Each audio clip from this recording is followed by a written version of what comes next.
The history books will tell you that the marriage between Sebastian Sinclair, the Duke of Ashbourne, and Lady Clara Holloway was a merger of vast fortunes, a cold, calculated business deal signed in 1814.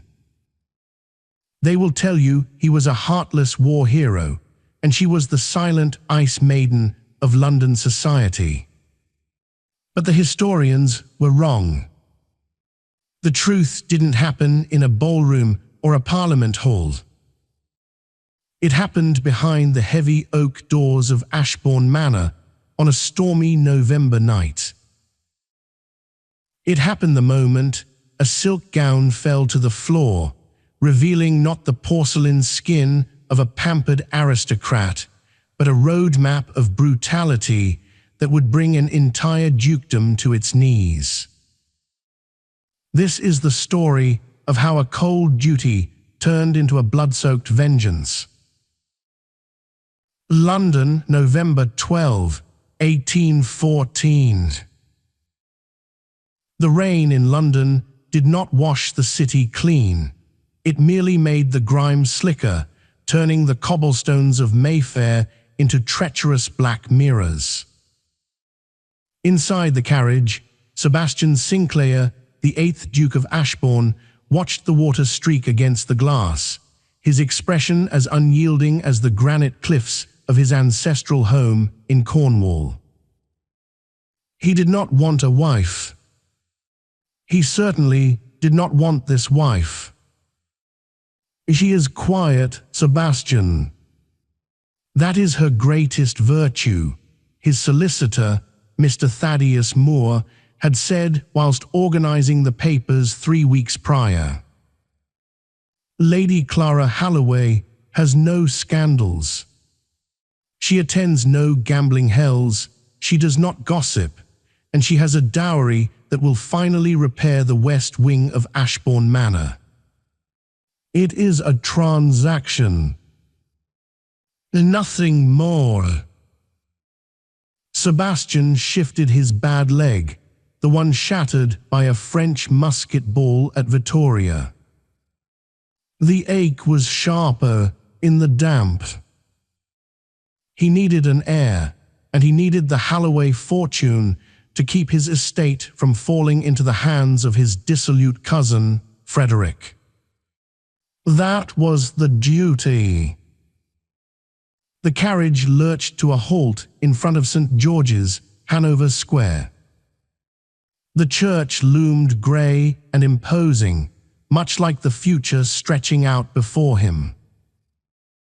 Inside, the air was thick with the scent of damp wool and expensive perfume. The ton had turned out in droves, not to celebrate love, but to witness the merger. Sebastian stood at the altar, his back stiff. When the organ groaned into life, he turned. Lady Clara Holloway walked down the aisle on the arm of her father, the Earl of Wycliffe. Arthur Holloway was a man of excessive charm and rot. His smile was too wide, his waistcoat too bright. But Clara, she was a ghost. Dressed in white silk that seemed to swallow her slender frame, she moved with a mechanical grace. Her face was pale, her blonde hair pulled back so severely it must have hurt. Her eyes, a startling shade of violet, were fixed on the floor. She did not look at the guests. She did not look at her groom. When they reached the altar, the Earl handed her over with a grip that looked firm, perhaps too firm. Sebastian saw the slight flinch in Clara's shoulder, a microscopic movement that no one else would have noticed. But Sebastian was a soldier. He was trained to see the twitch before the trigger pull. "Who gives this woman?" the bishop intoned. "I do," the Earl boomed, his voice echoing with performative pride. Sebastian took Clara's hand. It was freezing, despite the gloves. When he slid the heavy gold ring onto her finger, he felt a tremor run through her, vibrating against his own hand like a trapped bird. She finally looked up. For a second, the mask slipped. There was no adoration in those violet eyes, no shyness. There was terror. Absolute primal terror. And then, just as quickly, the Ice Maiden returned. She looked down, whispered, "I do," and sealed her fate. The reception was a blur of hollow congratulations. Sebastian drank scotch, Clara drank nothing. She stood by his side like a statue, answering questions with monosyllabic polite nods. "A lovely match," a dowager countess chirped. "Though she is a cold little thing, isn't she, Your Grace? One hopes she warms up in the nursery." Sebastian clenched his jaw. He didn't care for warmth. He cared for order. But as he watched his new wife flinch when a footman dropped a silver tray, a strange unease began to coil in his gut. This wasn't just nerves. He had seen men on the battlefield with that same 1,000-yard stare. By the time the carriage arrived at his London townhouse for the night, the silence between them was deafening. "My lord," Clara said, her voice raspy, as if she hadn't used it in days. They stood in the foyer. "I beg your patience tonight." Sebastian looked at her. She was clutching her reticule so tightly, her knuckles were white. "I am not a monster, Clara. I do not expect passion. We have a duty. That is all." She nodded, swallowing hard. "Yes. Duty." He watched her ascend the stairs to the bridal suite, her steps heavy. He turned to his valet. "Bring a bottle of the 98 brandy to my study. I need an hour before I go up." He needed to numb the ache in his leg, yes. But mostly, he needed to drown out the memory of the look in her eyes at the altar. The grandfather clock in the hallway struck 11. The house was silent, save for the wind rattling the window panes. Sebastian finished the brandy, the burn familiar and grounding. He extinguished the lamps in the study and walked up the stairs. He knocked on the door of the master suite. "Clara." "Come in," came the faint reply. He entered. The room was dim, lit only by the dying embers of the fire and a single candelabra on the vanity. Clara was standing near the window, still fully dressed in her traveling gown. She had dismissed her maid. "You haven't changed," Sebastian said, closing the door. "I preferred to wait," she stammered. She turned to face him, and he realized she was trembling violently. Sebastian sighed, his patience fraying. He walked over to the side table and poured a glass of water. "Clara, there is no need for this theatrical fear. I am a cripple with a cane, not a visibly voracious beast. Let us get this over with so you may sleep." "It's not that," she whispered. "Then what is it?" "I need the lights out. Completely." Sebastian paused. It is pitch black outside. You will trip. Please, Sebastian.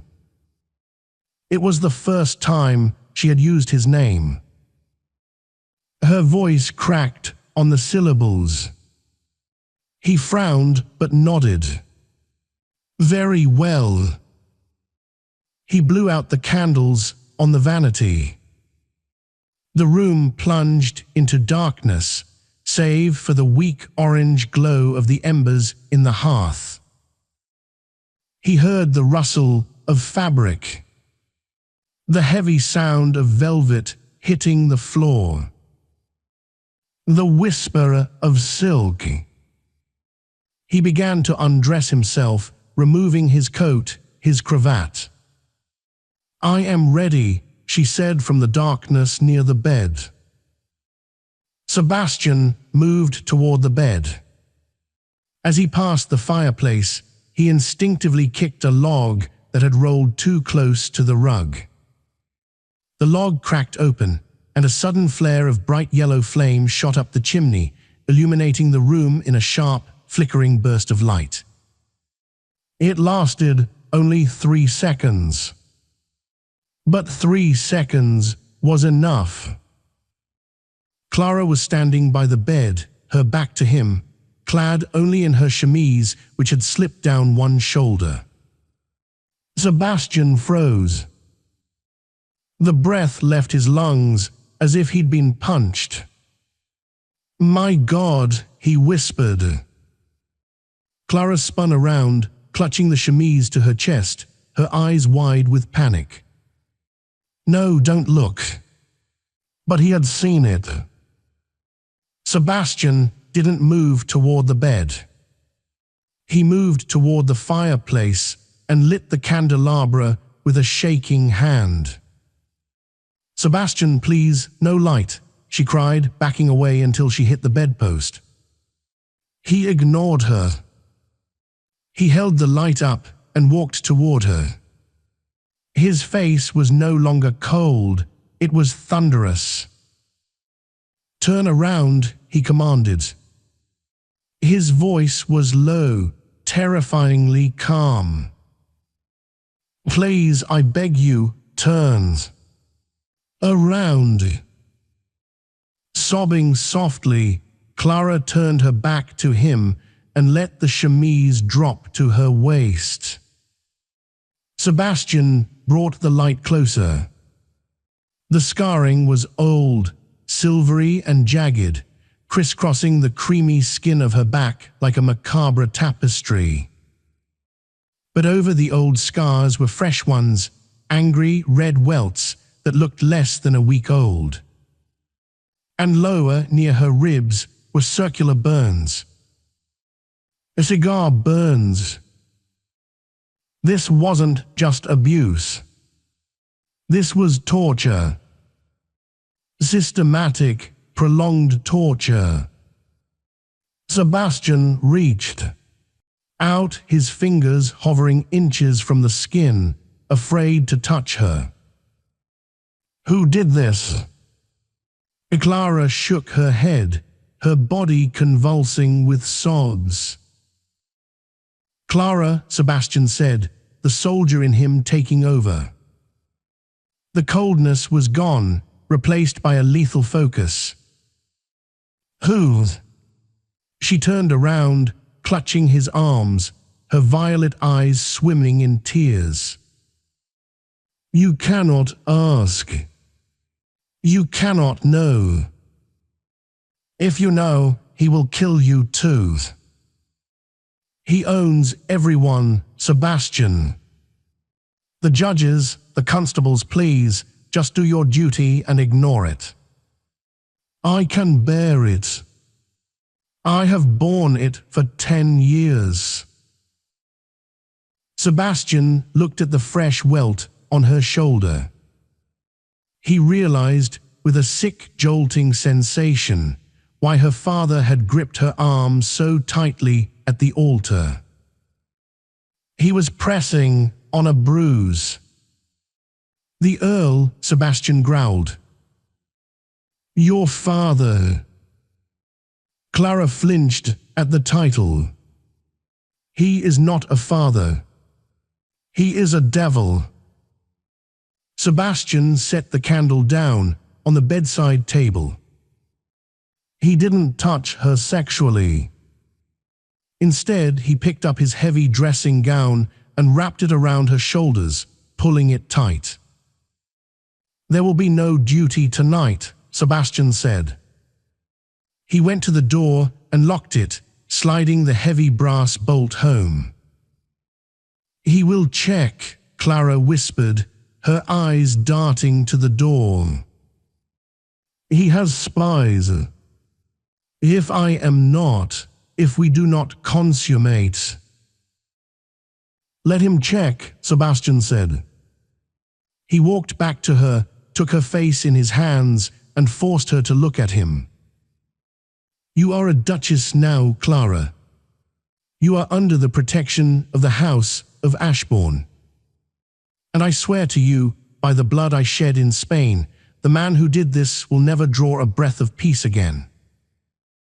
He led her to the bed, made her sit, and sat in the chair opposite her, his cane resting across his knees like a sword. Tell me everything. Start from the beginning. London the following morning. The sun rose over London, indifferent to the horrors of the night. In the Ashbourne townhouse, the servants whispered. The master had not left the bridal suite. No breakfast had been called for. Inside the room, the fire had burned down to ash. Clara sat on the edge of the bed, wrapped in Sebastian's robe, holding a cup of cold tea. She looked exhausted, hollowed out, but for the first time in her life, she wasn't trembling. Sebastian stood by the window, fully dressed. He hadn't slept. He had listened. For 4 hours, Clara had spoken. She told him of the discipline that started when her mother died. She told him of the men who visited her father's estate at night, Frenchmen mostly. She told him of the documents she was forced to copy because of her elegant handwriting. Codes, troop movements, naval supply lines. Earl Wycliffe wasn't just a sadist. He was a traitor. He was selling British naval secrets to remnants of Napoleon's loyalists who were plotting a resurgence. The torture wasn't just for pleasure, it was to ensure her silence. She was the only witness to his treason. He told me, Clara said, her voice a whisper, that if I ever spoke, he would send me to Bedlam. He has the doctors in his pocket. He said he would have me lobotomized. Sebastian gripped the window ledge until the wood groaned. Treason. The man he had shaken hands with, the man whose blood now ran in the veins of his wife, was responsible for the very war that had taken Sebastian's leg. He thinks he is safe, Sebastian said softly. He thinks because you are married, he has secured his alliance and your silence. He thinks I am just a crippled duke concerned with crop yields. Sebastian turned. His eyes were hard, burning with a cold blue fire. He is wrong. A knock came at the door. It was heavy, authoritative. Clara jumped, spilling the tea. It's him. He said he would call upon us before noon to wish us well. Sebastian walked to the door. Stay there, Clara. Do not speak. He unlocked the door and swung it open. Standing there was Arthur Halloway, the Earl of Wycliffe. He was dressed in immaculate mourning tweed, a gold-tipped cane in his hand, a jovial smile plastered on his face. Behind him stood two burly footmen who looked more like hired thugs. Ashbourne," the Earl boomed, trying to peer past Sebastian into the room. "A sluggish morning, I see. I trust the night was productive. Is my daughter proving useful?" Sebastian did not move. He blocked the doorway with his broad shoulders. He looked down at the Earl, his face a mask of stone.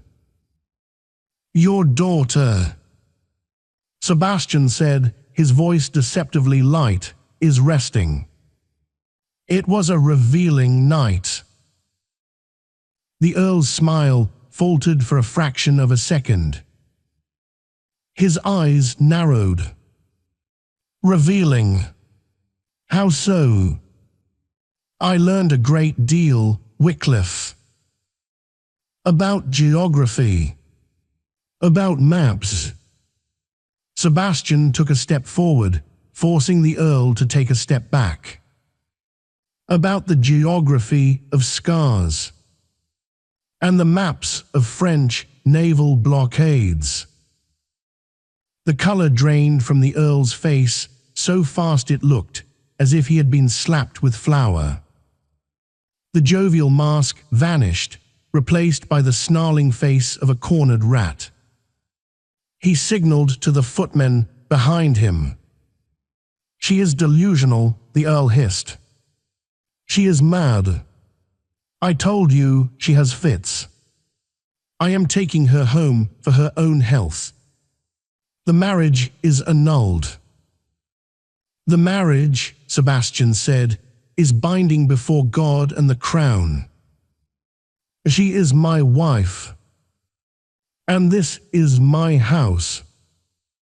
I have rights," the Earl shouted, reaching for the pistol tucked in his belt. Sebastian moved faster than a cripple should. He brought his heavy ebony cane up in a blur of motion, cracking it against the Earl's wrist. The pistol clattered to the floor. Before the footmen could react, Sebastian's own valet, a man named Henderson who had served as a sergeant major in the 95th Rifles, stepped out from the adjacent room, leveling a blunderbuss at the Earl's chest. Two more armed footmen appeared on the landing. Sebastian kicked the pistol away. He leaned in close to the Earl's face. "You are going to leave this house, Arthur. You are going to go to your club. You are going to sit there and await the king's justice." "You have no proof," the Earl sneered, clutching his broken wrist. "Just the word of a hysteric girl." "I have the scars on her back," Sebastian whispered, his voice deadly. "And I have the location of the ledger she hid beneath the floorboards of your library. The one you thought she burned." The Earl's eyes went wide. "Yes," Sebastian smiled, a wolfish, terrifying grin. "She told me that too." Sebastian shoved the Earl backward toward the stairs. "Get out. Before I forget that I am a gentleman, and remember that I am a soldier." The Earl stumbled, glaring with pure hatred, but he turned and fled, his thugs trailing behind him. Sebastian slammed the door and locked it. He turned back to the room. Clara was standing, tears streaming down her face. But they weren't tears of fear. "You stood up to him," she sobbed. "No one has ever stood up to him." Sebastian crossed the room and pulled her into his arms. It was the first time he had held her with tenderness. He pressed her face into his chest, stroking her hair. "It is not over, Clara," he said into her hair. "He is a cornered animal now. He will strike back. We must leave London. Tonight." "Where?" she asked. "Cornwall. Ashbourne Manor. The cliffs are steep and the walls are thick. We will prepare for war." The road to Cornwall, November 14, 1814. The escape from London was not a gallant dash. It was a grueling, bone-jarring ordeal that lasted 4 days. The carriage, an unassuming black coach, devoid of the Ashbourne crest to avoid detection, rattled over the frozen ruts of the turnpike roads. Inside, the air was thick with tension and the smell of arnica. Sebastian had ordered the driver to stop only for fresh horses. They ate bread and cheese in the moving carriage, the silence between them heavy, not with awkwardness, but with a shared, unspoken vigilance. Clara sat in the corner, her face pale against the dark velvet squabs. Every jolt of the carriage wheels sent a spasm of pain across her face, though she bit her lip to keep from crying out. The fresh welts on her back were weeping, the friction of the fabric agonizing. "Stop the carriage, Sebastian," ordered suddenly, banging his cane against the roof. "My lord, we must keep moving," Clara whispered, her eyes wide with fear. "He will send riders." "We are past Basingstoke." "We have a lead," Sebastian said firmly. "But you are bleeding through your dress." He saw the dark stain spreading on the back of her grey travelling gown. When the carriage halted in a copse of trees off the main road, Sebastian didn't wait for his valet. He produced a small medical kit from beneath the seat, a relic from his days in the peninsula. "Turn around," he instructed gently. Clara hesitated, shame coloring her cheeks. "It is unsightly.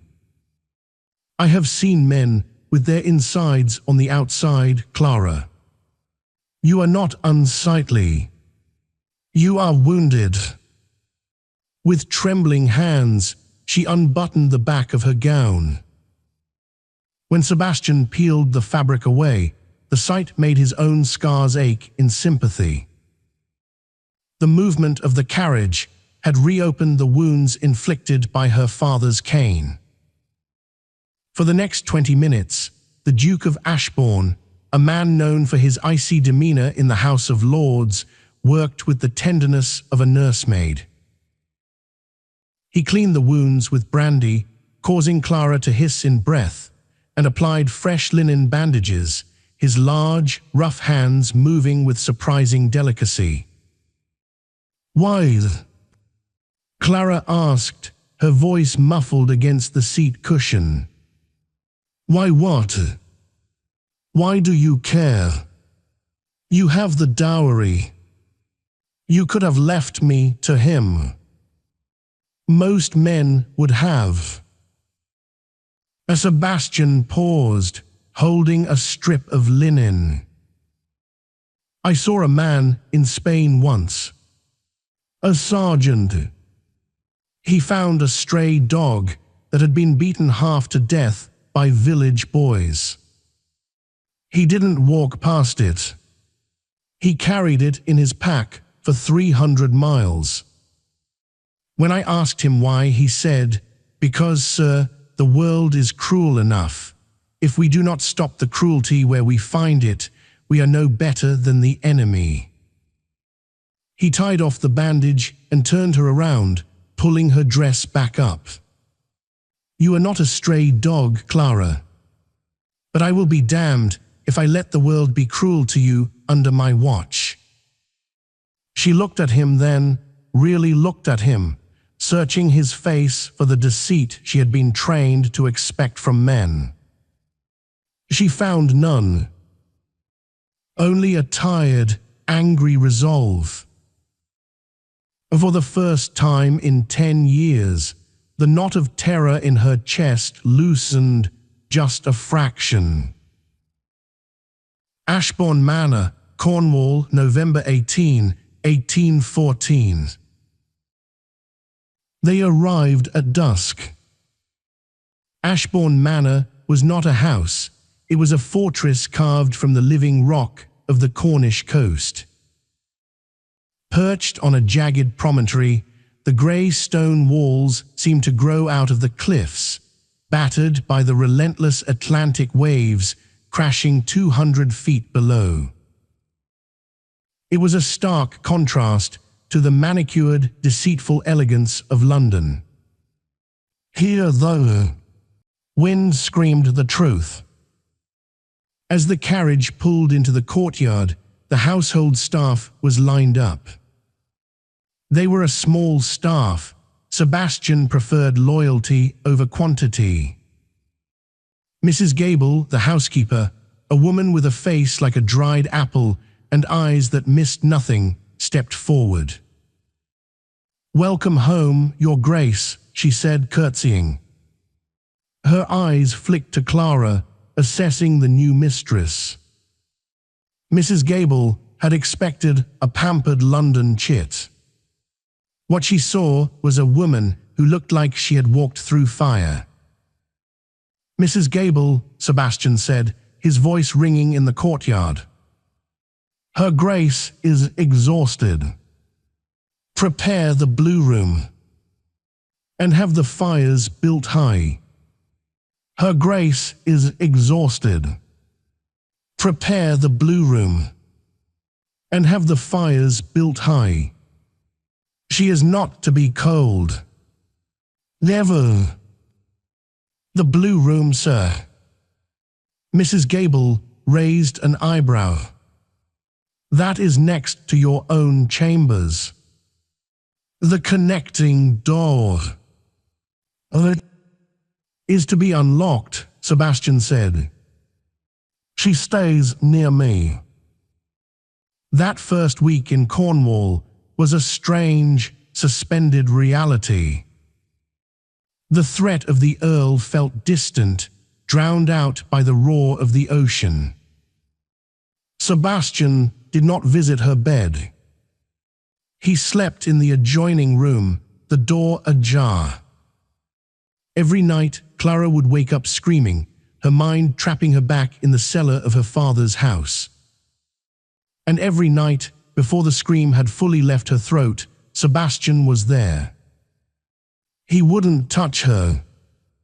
He would simply sit in the chair by the fire, lighting a cheroot, his presence a solid, anchoring weight in the darkness. "I am here," he would say, his deep voice cutting through the panic. "The door is locked. The guards are at the gate. Go back to sleep." Slowly, the sea air began to do what the London doctors never could. The color returned to Clara's cheeks. She began to eat. And more importantly, she began to take an interest in the estate.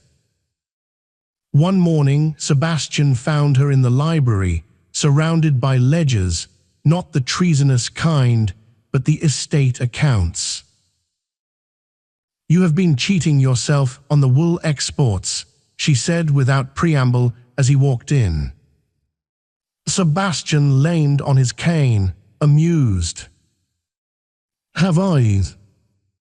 Your steward is selling to the local mills at a fixed rate, but the market price in Boldman has risen by 15% due to the blockade. You are losing nearly £200 a quarter." Sebastian walked over and looked at the ledger she was pointing to. Her handwriting was precise, elegant, the same handwriting that had been forced to transcribe French codes. "You have a mind for numbers," he noted. "Numbers make sense," Clara said softly. "People lie. Numbers do not. If you balance the equation, the truth appears." Sebastian looked at her, a surge of fierce admiration rising in his chest. She was not just healing, she was sharpening. "Then balance the equation, Clara," he said. "Take over the accounts. The steward is a fool. You are the mistress of Ashbourne. Run it." It was a gift of power. For a woman who had been powerless her entire life, it was more intimate than a kiss. But the peace was a fragile thing. On the 1st of December, a rider arrived from London. The horse was lathered, the rider exhausted. It was a courier from Sebastian's solicitor, Mr. Moore. Sebastian broke the wax seal in the main hall, Clara standing by his side. As he read the parchment, his face darkened to the color of a bruised sky. "What is it?" Clara asked, her hand instinctively going to his arm. "He has made his move," Sebastian said, crumpling the letter in his fist. "He hasn't sent assassins, not yet. He has sent lawyers." "What does it say?" "He has filed a petition with the Lord Chancellor. He claims I have abducted you. He claims you are suffering from hysteria and moral insanity, and that I am taking advantage of your mental state to steal the Holloway fortune. He demands you be returned to his custody for medical treatment at an asylum in Yorkshire." Clara went cold. "Yorkshire? He has a friend there. Dr. Sealers. He runs a place for difficult women. They never come out. He has frozen my assets in London," Sebastian continued, his voice tight. "And he is rallying support in the House of Lords. He is painting himself as the grieving father and me as the predator." Clara looked at the fire, the flames reflecting in her violet eyes. "He wants to starve us out. He knows he cannot attack Ashbourne by force, so he will use the law to strip you of everything until you are forced to hand me over. I will burn this house to the ground before I hand you over," Sebastian vowed. "No," Clara said. She turned to him, and for the first time the Ice Maiden was gone. In her place was a duchess. "He is using the law. Then we will use the truth. But we cannot do it from here. Clara, we are not going back to London. It is a death trap. We don't need to go to London," she said, her mind racing, connecting the dots like she did with the accounts. "We need the ledger. The one in his library. We can't get to it. We don't have to," she said. "I have a photographic memory, Sebastian.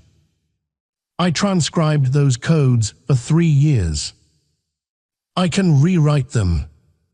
I can reproduce the ledger." Sebastian stared at her. "All of it. Enough of it. Names, dates, ship movements." "But..." She hesitated. But what? To prove it is real, to prove I didn't just invent it, we need to match it against something. We need an intercepted French missive. Something the War Office has that they haven't been able to decode.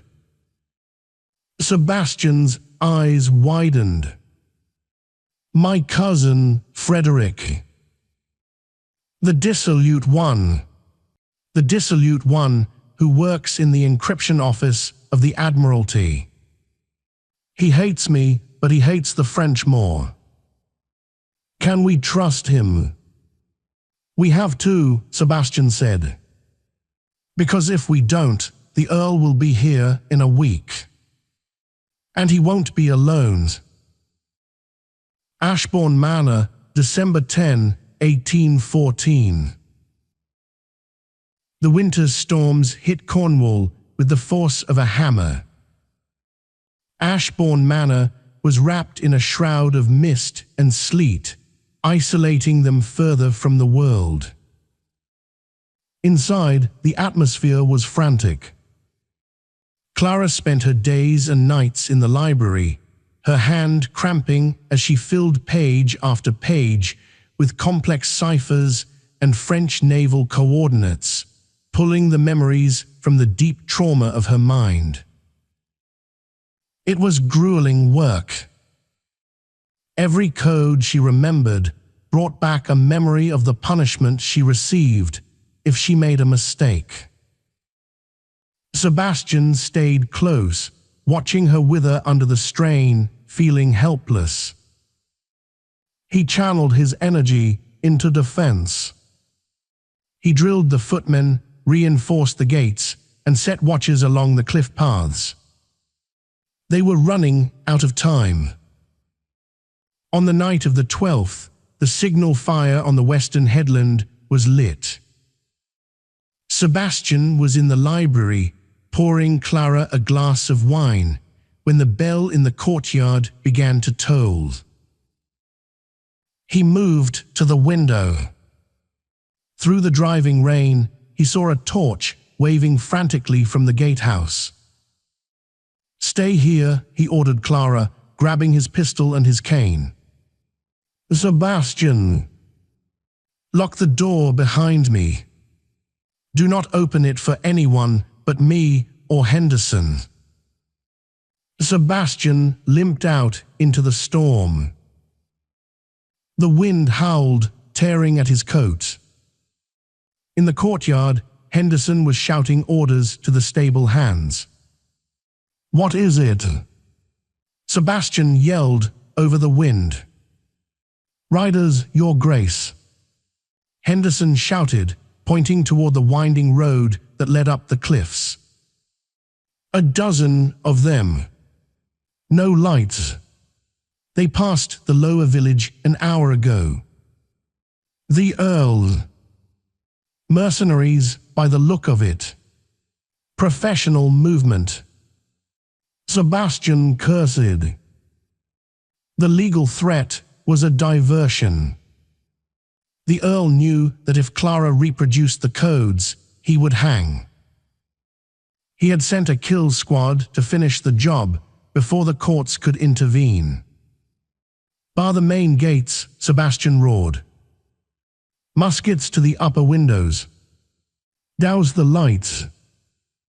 The manor plunged into darkness. The only light came from the flashes of lightning, illuminating the churning grey ocean below. Sebastian made his way back to the library. Clara had obeyed. The door was locked. "Open it, it's me." She opened it, her face terrified but composed. "They are here." "Yes." "Listen to me carefully. There is a priest hole behind the tapestry in the master bedroom. It leads to the smugglers' tunnels in the cliffs. If they breach the doors..." "I am not leaving you," she said, her voice shaking but firm. Clara, this is not a debate. I am the evidence, she cried. If I run and they kill you, the truth dies.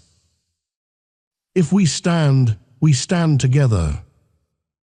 She grabbed a heavy brass letter opener from the desk. It was a pathetic weapon, but the fire in her eyes was lethal. Sebastian looked at her, his heart hammering against his ribs. He realized then that he didn't just feel duty toward her. He didn't just feel pity. He loved her. He loved this broken, steel-spined woman who refused to be a victim any longer. Very well, he said, checking the prime on his pistol. But you stay behind me. A thunderous boom shook the house. Not thunder. Gunpowder. They were blowing the lock on the main gate. The sounds of shouting and gunfire erupted from the courtyard. Sebastian extinguished the lamp, plunging the library into shadows. He moved to the window, peering through the heavy velvet curtains. Below, chaos reigned. Muzzle flashes sparked in the rain. The mercenaries were well armed, moving with military precision. They weren't here to capture, they were here to liquidate. They are breaching the front doors. Henderson's voice echoed from the hall. Fall back to the grand staircase. Sebastian yelled. He grabbed Clara's hand and pulled her out of the library. They ran to the top of the grand staircase, looking down into the cavernous entrance hall. The heavy oak doors groaned, splinters flying as a battering ram slammed against them. Crack! The wood gave way. The doors flew open, and the storm blew in, bringing with it a dozen men in dark coats, scarves covering their faces. Hold fire! Sebastian commanded his men, who were positioned on the balcony. The leader of the mercenaries stepped forward. He was a giant of a man, carrying a heavy saber. He looked up at Sebastian. Lord Wycliffe sends his regards, the man shouted, his voice gravel. Give us the girl, and the rest of you live. Sebastian raised his pistol, aiming steady and true. Come and get her, Sebastian snarled. He fired. The ball struck the mercenary in the shoulder, spinning him around. Fire, Sebastian roared. The hall erupted in a deafening volley of noise smoke. The Ashbourne staff, armed with hunting rifles and blunderbusses, rained lead down on the intruders. But the mercenaries were professionals. They took cover behind the pillars and returned fire with precision. A footman near Sebastian grunted and fell, blood blooming on his chest. Back, Sebastian pushed Clara toward the gallery.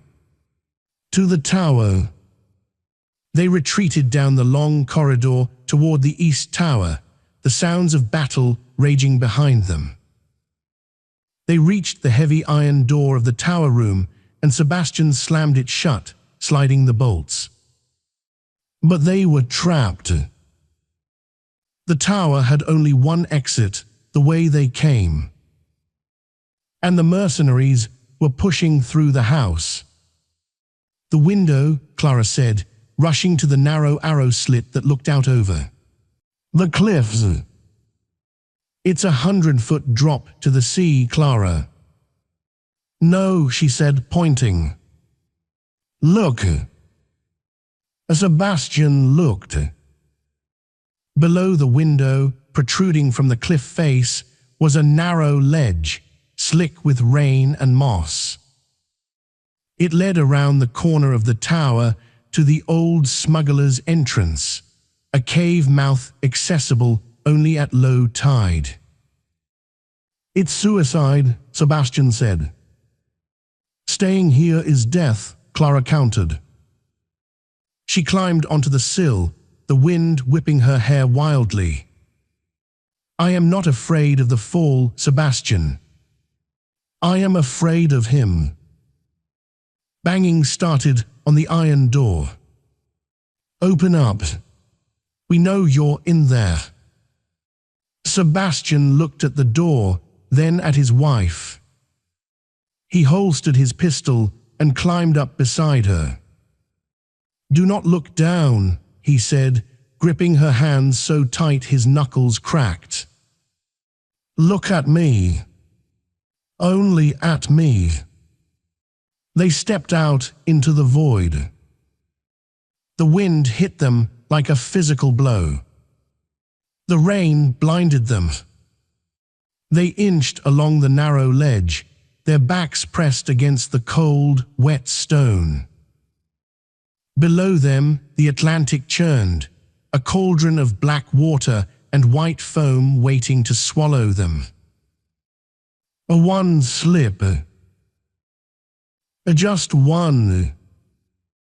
Clara's foot skidded on a patch of slime. She gasped, teetering over the edge. "Clara!" Sebastian lunged, grabbing her waist with his free hand, pinning her against the rock. His bad leg screamed in protest, threatening to buckle. "I've got you," he roared over the wind. "I have got you." She found her footing, shaking uncontrollably. They kept moving. 10 yards. 5 yards.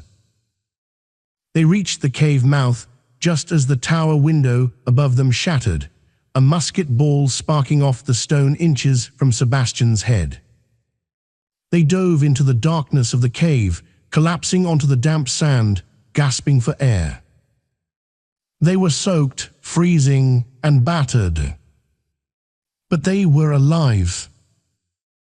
Sebastian rolled onto his back, staring up at the jagged rock ceiling. He reached out and found Clara's hand in the dark.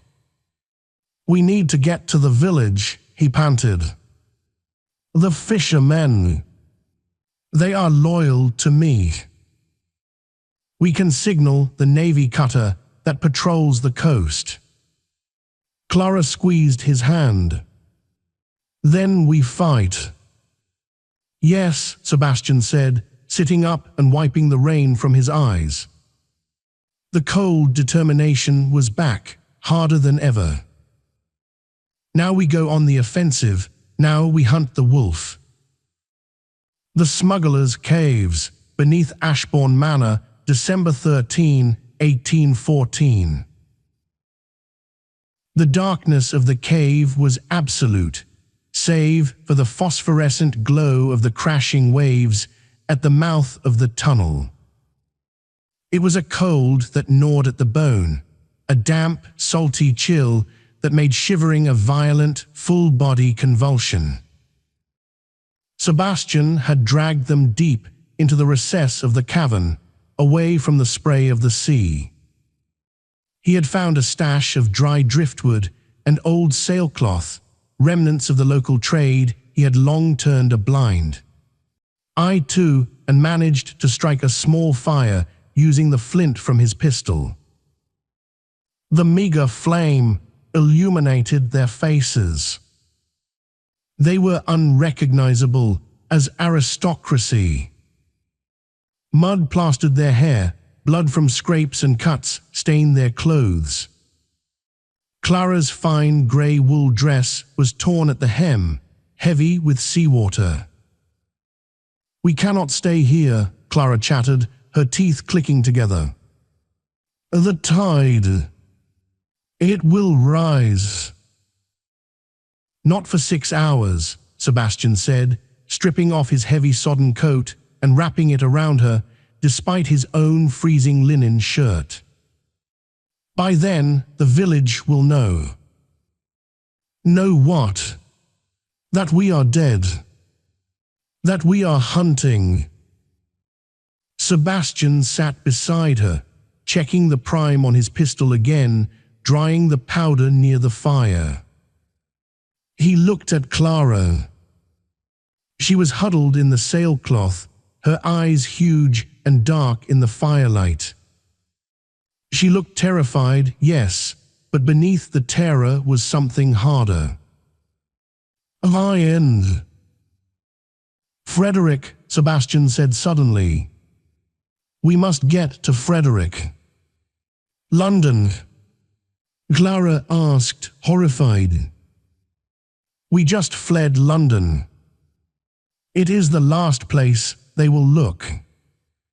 Wycliffe thinks we are trapped in the caves or dead in the water. He will scour the coast. He will watch the ports. He will not expect us to walk right back into the belly of the beast." "But how? We have no carriage, no money, and we look like beggars." Sebastian smirked, a grim expression in the flickering light. "I am the Duke of Ashbourne. My family has owned this coast for 400 years.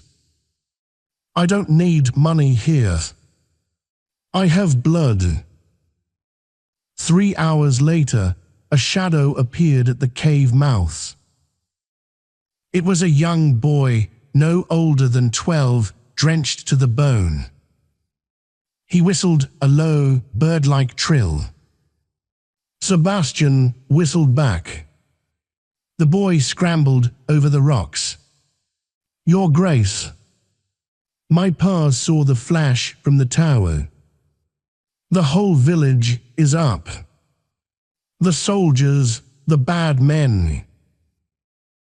They're burning the cottages near the gate." Sebastian's face went rigid.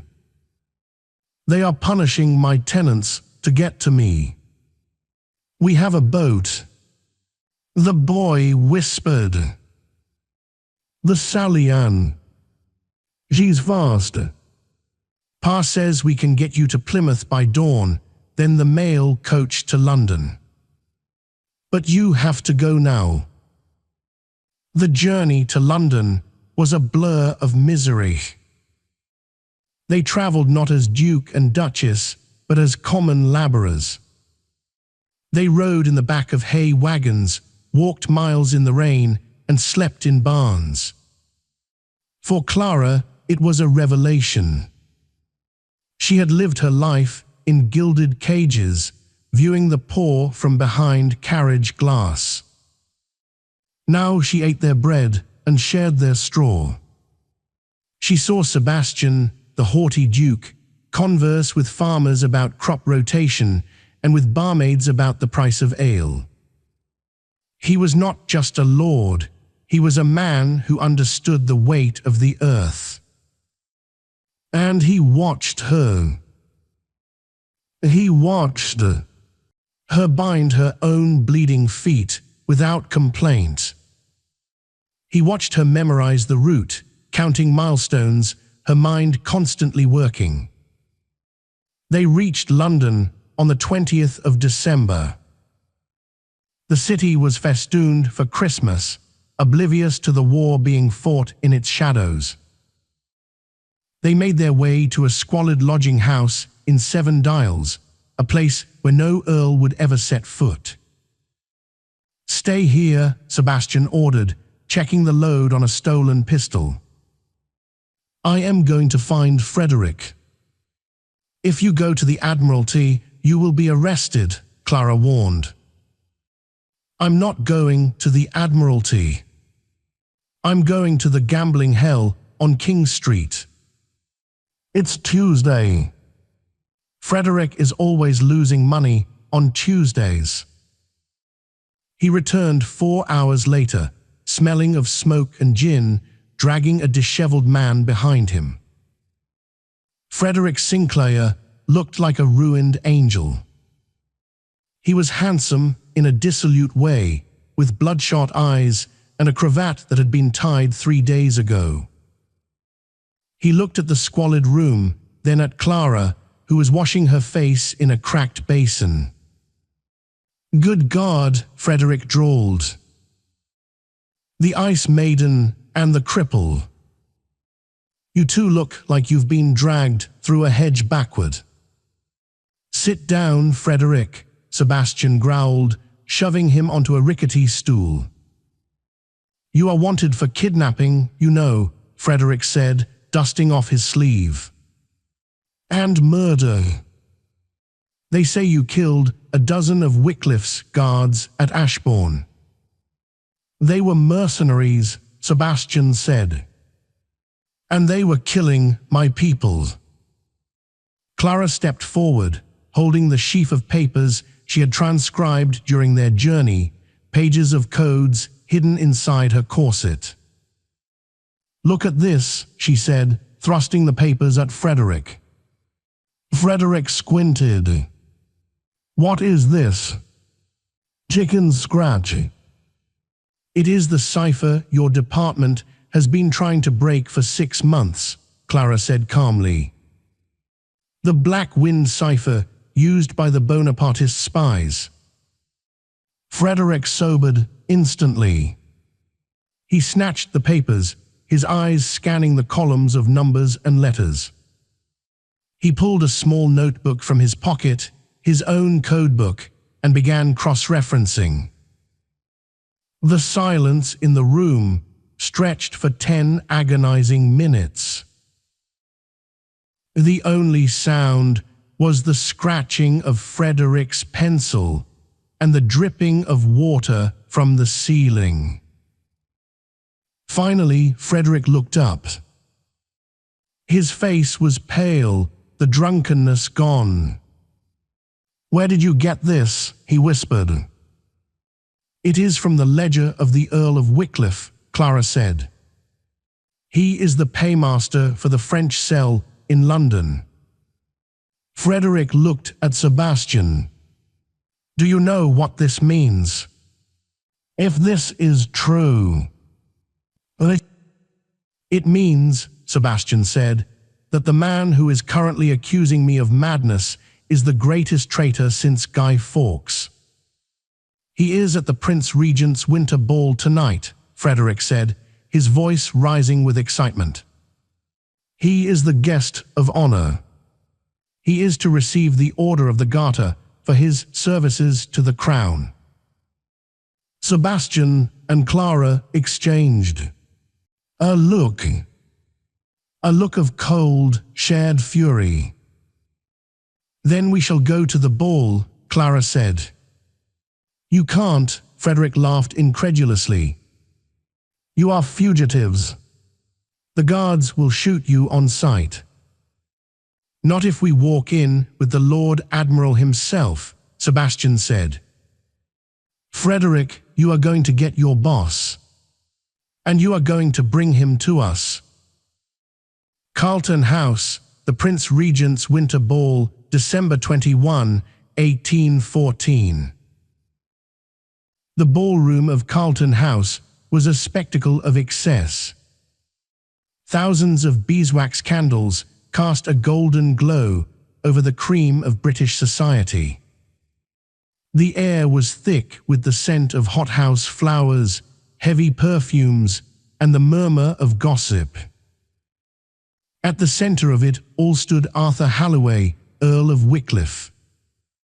He was resplendent in black velvet, the blue sash of the Garter already draped presumptuously across his chest. He held court, laughing loudly, accepting condolences for his abducted daughter and his mentally unstable son-in-law. "A tragedy, truly," Wycliffe was saying to a sympathetic duchess. "To think I gave her to him in good faith. And he a monster. But the law will prevail. We expect them to be apprehended in Cornwall within the week. Or perhaps sooner," a voice cut through the crowd. The music faltered. The chatter died. Standing at the grand entrance at the top of the stairs was not a servant, but the Lord Admiral of the fleet, Sir Thomas Cochrane. And flanking him were two figures who looked like they had walked out of a nightmare and into a dream. Sebastian Sinclair was dressed in his full military dress uniform, red coat, gold braid, the medals of Vittoria and Salamanca gleaming on his chest. He leaned on his cane, but he stood like a mountain. Beside him was Clara. She wore no jewels. Her dress was a simple black gown, likely borrowed, severe and unadorned. Her hair was pulled back, exposing her face completely. She did not look at the floor. She looked directly at her father. A collective gasp ripped through the room. "Ashbourne," someone whispered. "He dares show his face." Wycliffe froze. His glass of champagne tilted, spilling liquid onto his glove. "Guards," he screeched, his composure cracking. "Arrest them, they are fugitives." Two royal guards stepped forward, but the Lord Admiral raised a hand. "Stand down.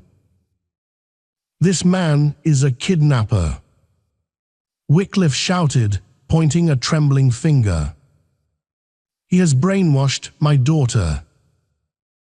Sebastian began to descend the stairs. Thump step, thump step. The sound of his cane on the marble was the only sound in the cavernous hall. Clara walked beside him, her hand resting lightly on his arm. They stopped 10 feet from Wycliffe. The crowd parted, creating a circle of judgment. "I have not kidnapped your daughter, Arthur," Sebastian said, his voice projecting to every corner of the room without shouting. "I have saved her." "She is mad," Wycliffe hissed, his eyes darting to the exits. "She needs a doctor." Clara stepped forward. She released Sebastian's arm and stood alone. "I am not mad, father," she said. Her voice was clear, bell-like, carrying a strength that stunned those who remembered the silent Ice Maiden. "I was never mad. I was merely observant." She reached into her bodice and pulled out the small black book, Frederick's verified decoding of the ledger. "What is that?" Wycliffe sneered, though sweat was beading on his forehead. "More ravings." "It is a list," Clara said. "A list of dates. October 14th, a shipment of gunpowder to Calais. November 3rd, the coordinates of the blockade runner L'Espoir. November 12th, my wedding day, and the day you received payment in French gold for the sale of the Portsmouth naval schematics." The room erupted in whispers. Wycliffe's face turned a violent shade of purple. "Lies. Slander. I will have you whipped. And the scars?" Sebastian asked, stepping in front of Clara protectively. "Will you explain those to the court, Wycliffe?"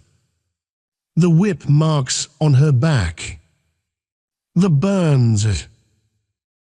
Were those also for the good of the crown?" "She did it to herself." Wycliffe screamed, losing all control. "She is a masochist. A devil. Enough." The Lord Admiral barked. With a feral snarl, he drew a small pistol from his coat, a breach of etiquette and law so profound the crowd screamed. He aimed not at Sebastian, but at Clara. "If I go down, you ungrateful bitch." Bang! The shot rang out. But it wasn't Wycliffe's gun. Sebastian had moved with the speed of the soldier he was. He had swung his heavy ebony cane in a brutal arc, smashing Wycliffe's hand before he could pull the trigger. The pistol skittered across the floor. Wycliffe fell to his knees, cradling his shattered hand, whimpering. Sebastian stood over him, the cane raised, ready to strike again. The rage in him was a living thing, demanding blood for every tear Clara had shed. "Sebastian," Clara said softly. He froze. He looked back at her. She was shaking, but she shook her head. "Don't," she whispered. "He isn't worth your soul. Let the hangman have him." Sebastian stared at the sobbing, broken man at his feet. He slowly lowered the cane. He straightened his coat, looked at the Lord Admiral and nodded. "Take him." As the guards dragged the screaming Earl of Wycliffe away, the room remained silent. Sebastian turned to Clara. He took her hands in his, oblivious to the hundreds of eyes watching them. "Are you all right?" he asked, his voice rough with emotion. Clara looked at the door where her tormentor had vanished. For the first time in 10 years, the shadow was gone. The cage was open. She looked up at her husband, the cold duke who had warmed her, the cripple who had carried her, the stranger who had become her sanctuary. "I am." She smiled, and this time the smile reached her violet eyes. "I am finally ready to go home." Ashbourne Manor, spring 1815. The cliffs of Cornwall were green with new grass.